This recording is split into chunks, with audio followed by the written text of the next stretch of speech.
Number 2, the racing game. This year, I'm challenging my own gaming habits and tastes by playing one of each of 25 different genres, which I am tracking and kind of gamifying for myself using this bingo board.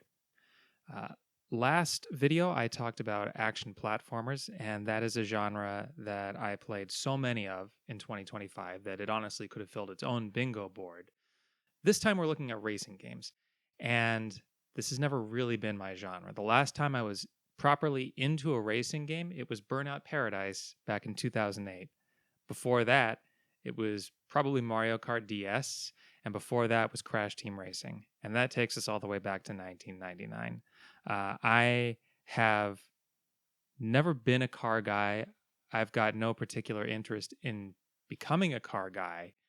And I am nonetheless open to becoming a racing game guy. But because I'm not interested in real world car brands and I don't have any particular interest to various cartoon characters from kart racers, that doesn't leave me a lot to go on in terms of places to start looking.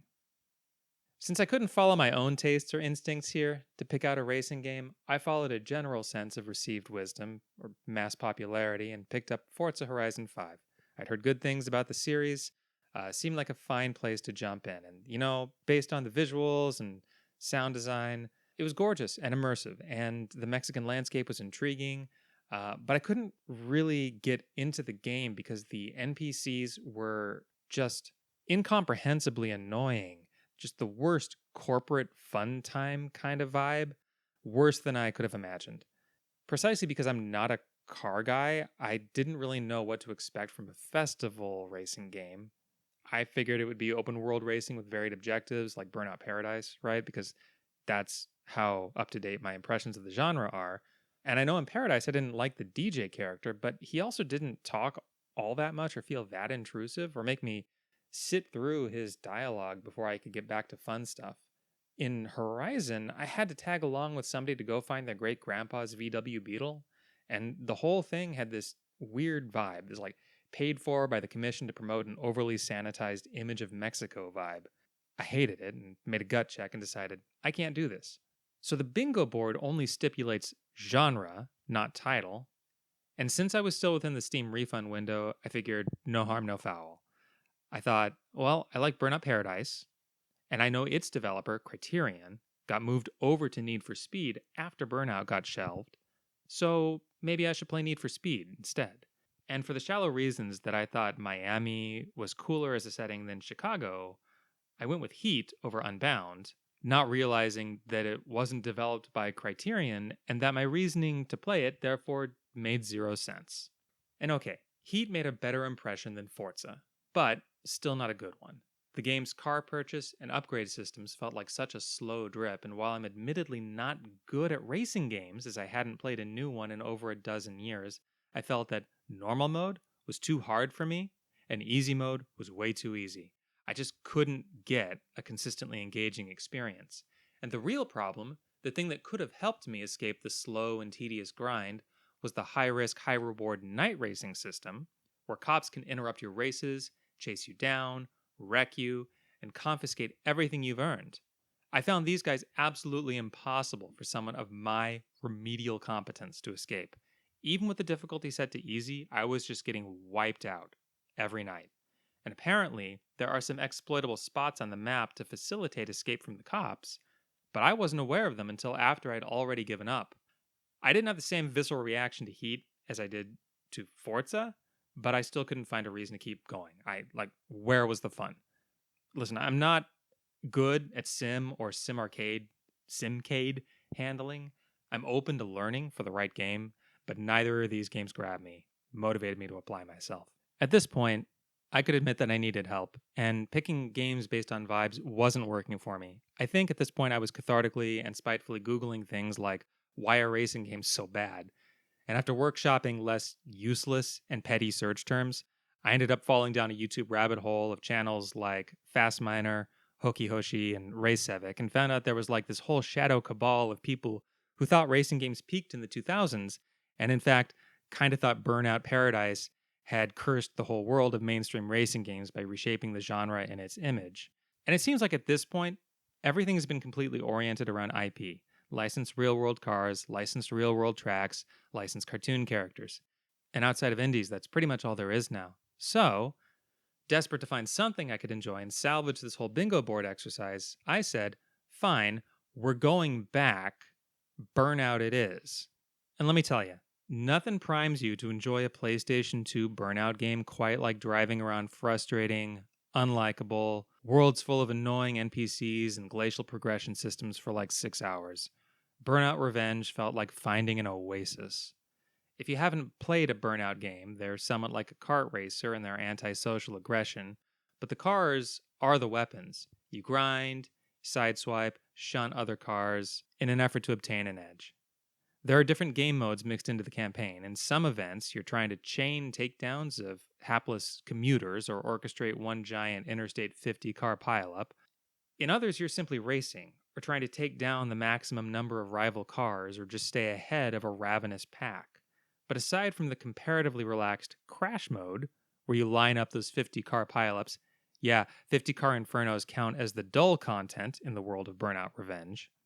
The only unstressful moments in this game were the loading screens, the in-game trophy screens for performing cheekily named signature takedowns like Lumber Party for making a rival crash into a stack of logs, and in some cases the traffic check events where you're taking out hordes of commuters without much trouble.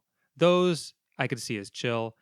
Everything else, Mostly, this game is Heart Attack City, with narrow, perilous shortcuts, rivals hot on your tail, cross-street traffic threatening to end you, and escalating speeds as you rank up and both you and your rivals get better geared.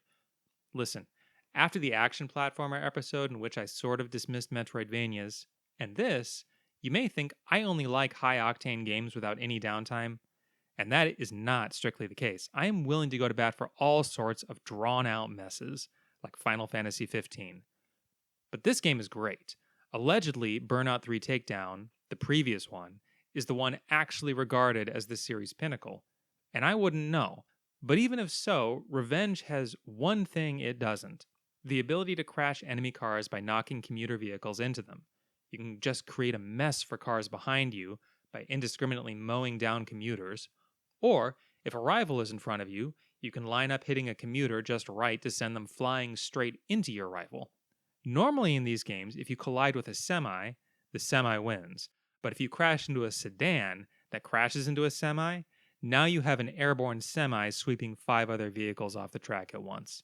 The only real downside of this game, and with non-kart racing games in general, it seems, is that the sound design is terrible to listen to if you're not the one immersed in the cockpit. I mean, listen to this. Or this. Or this. Does this sound like something my wife would want to put up with? So for me, this game was definitely mandatory headphone time. My YouTuber research phase between Need for Speed Heat and Burnout Revenge turned up a number of promising racing games to try in the future, from Need to Speed Most Wanted, Need for Speed Underground, Burnout 3, Midnight Club 3. Apparently there was this entire golden age that passed me by, right? Plus some later games that still seem promising, like Split Second, Blur, and Need for Speed Hot Pursuit. I feel like I've discovered a treasure trove. I realize I've given myself an assignment that precludes really jumping into another racing game until 2027, but I'm excited to do so. Okay, so did I enjoy it?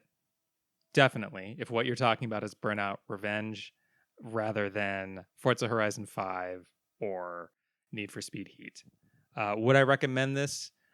Maybe not to a universal general audience. I think people who are more into car culture or simulationist racing than me might find a game structured and handling like Burnout Revenge a little frustrating. But for someone who has any kind of fondness for games from before the HD era and has the ability to play PlayStation 2 games, I definitely think this is worth checking out. Does it change how I feel about the genre? Kind of, yeah. I thought of Burnout Paradise as my Burnout game and probably the racing game that I had the most fun playing. And now I'm kind of seeing that as a diluted version of the Burnout Revenge template. More generally, I think this exercise, which took a little more effort on my part to find something that I enjoyed compared to the action platformer part of this project, um, really showed me that even if they weren't really popular or dominant in the market these days, that there was this school of design of racing games from the 2000s that really did do a lot more to line up with what I value in games. So I would say this is actually like a big success, and whatever becomes of the rest of this project, I think the racing game exploration justified the whole thing for me personally. Um, in terms of what I would try next, I think the natural next thing to reach for would be Burnout 3.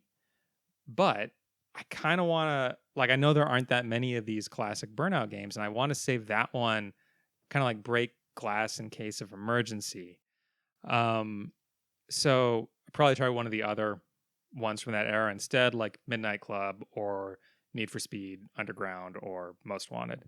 But definitely excited to play something as soon as my schedule allows. Up next is going to be Metroidvanias. I swear I don't hate the genre. I loved Silk Song last year. Um, but I've decided to play something a little off the beaten path as far as Metroidvanias go. So next time we'll be talking about Animal Well. See you then.